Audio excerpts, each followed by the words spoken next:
Situation ये है, class 11 के बच्चे जो हैं, जो 3 बच्चियाँ पेपर कर रही हैं और पेपर में कोई एक बच्ची चीटिंग कर रही है। तो उस चीटिंग जो होती है, जब कभी भी टीचर बच्चे को पकड़ लेता है तो बच्चे की क्या दशा होती है, या बच्चे को हम सकारात्मक या नकारात्मक कौन से तरीके से समझा सकते हैं, उसका थोड़ा सा एक जो दृश्य है उसकी परिकल्पना आपके सामने प्रस्तुत करने जा रहे हैं। तो चल रहा है।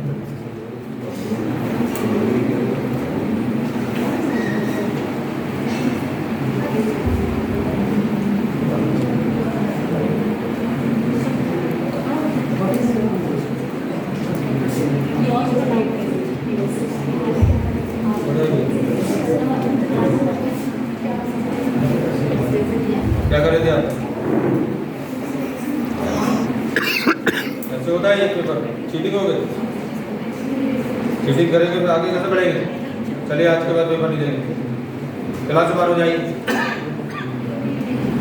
एक ये है कि एक अध्यापक आए और उन्होंने उनको नकारात्मक तरीके से डांटा, और इससे बच्चा जो है आगे नकल करने की उसकी गुंजाइश भी रहेगी, और उसका जो मेंटल एक लेवल है वो कहीं ना कहीं प्रभावित हुआ, जिससे कि बच्चे को नेगेटिव इम्पैक्ट पड़ा। इसी तरीके को एक सर ने जो किया वो बिल्कुल नेगेटिव था, और एक जो होता है जहाँ पर एक नीरसता होती है एक अध्यापक के कार्यशैली में, उसको दर्शाने के लिए एक दूसरा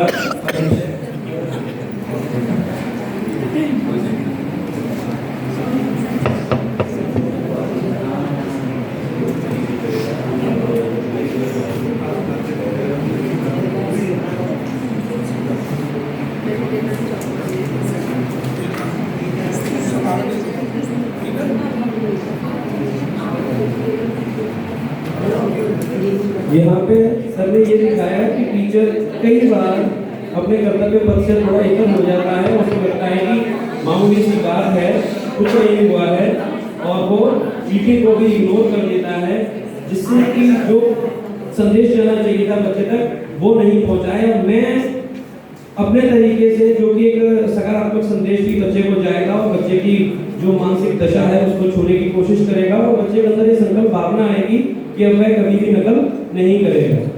तो ये सच का वाकया था। अभी 3 महीने पहले एक बच्ची चीटिंग कर रही थी क्लास 11 की, तो उसने अपने क्लिप बोर्ड के पीछे पूरा भर रखा था, छोटा छोटा लिख के, जितना सिलेबस था आई होप उसका 50% पार्ट उसने उसके ऊपर लिख लिया था। और शुरुआत में ही जो इन्विजिलेटर साइन करता है वो मैंने उसी समय देख लिया था कि बच्ची ने पीछे लिखा हुआ है, तो मैंने कहा बेटा मैं साइन कर दूं। तो मैंने साइन करने के लिए जैसे ही उसका वो खींचा क्लिपबोर्ड, तो उसके साथ वो खींची चली आई। वो क्लिपबोर्ड नहीं देना चाह रही थी, वो सिर्फ पेपर देना चाह रही थी। तो मेरे को लगा कि इसके पीछे कुछ दिक्कत है, तो तब मेरी निगाह पड़ी कि उसने पीछे लिखा है। फिर मैंने अपनी जो ड्यूटी थी ज़्यादा समय वो उसके पास बिताया, उसने जो लिखा था मैंने उसको चीटिंग नहीं करने की पूरे 3 घंटे मैंने काफ़ी अच्छे से पहरेदारी की, चीटिंग नहीं करने की। और सारी बच्चों की कॉपी लेने के बाद मैंने उस बच्ची की कॉपी ली और उसको मैंने प्यार से समझाया कि बेटा मैंने पेपर की शुरुआत में ही देख लिया था कि तुम चीटिंग कर रही हो, किंतु मैंने सबके सामने इसलिए नहीं बोला कि तुम्हें बुरा लगता और तुम कहीं ना कहीं इस चीज़ को नेगेटिव वे में ले जाती। आज तुम मेरे से प्रॉमिस करके जाओगी कि तुम आज के बाद नकल नहीं करोगी और अगले पेपर में खूब पढ़ के आओगी और अच्छे से पेपर करोगी। तो रिजल्ट ये हुआ, बच्ची को वो बात टच कर गई, उसने फिर अगले पेपर में कोई चीटिंग नहीं की, और उस पेपर के पहले के और बाद वाले पेपर में उसके जो अंक आए उसमें भी काफ़ी अंतर देखने को मिला। उसने प्रॉमिस किया कि वो कभी नकल नहीं करेगी। ये परियोजना हम दर्शाते